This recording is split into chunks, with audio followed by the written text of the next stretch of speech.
bridge dito yun? Odangan Bridge. Yan, dakol na rin nila no. Wow, makita ni Gigi na itong nagdilis. Ayan, at Odangan Bridge. Lang, marmar ba mo dyan yun? Baka tunukan dito nga makapagnan. Baka madita ito makapagnan. Ni. Asi dagtiskwela ata niya. Nagbahada pa yung na si dagtiskwela. Hindi ba gadag yung mak? Dito ba?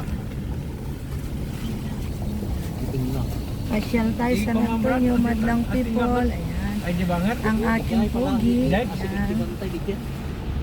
Ikabesam gayam kasi si kanti. So ngay kabesam. Di papel lamot ti roll ko na. So ngay kabesam niya.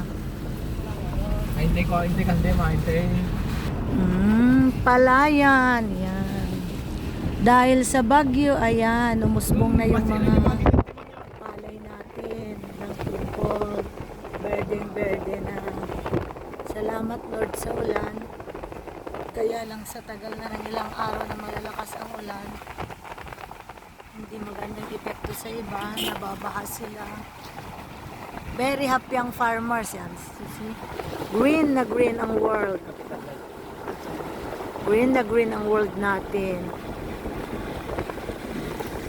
Nagadong sabsaban eh. Mayaton. Plantasyon ti banana si kani. Banana plantation. Mayaton reta na panunod ng kesa pagay yun. At least sa bani mula mon makakamon. Kaya pagay ito nila nagadong saban nagmayaton. Sumayad na ti danom dito na galing giwaig dito niya, dyan tirang tayo. Sumayad na ang tubig dyan, madlang people. Oh. Sa mga dumadaan dito, Langidon, Banyakaw, ang situation.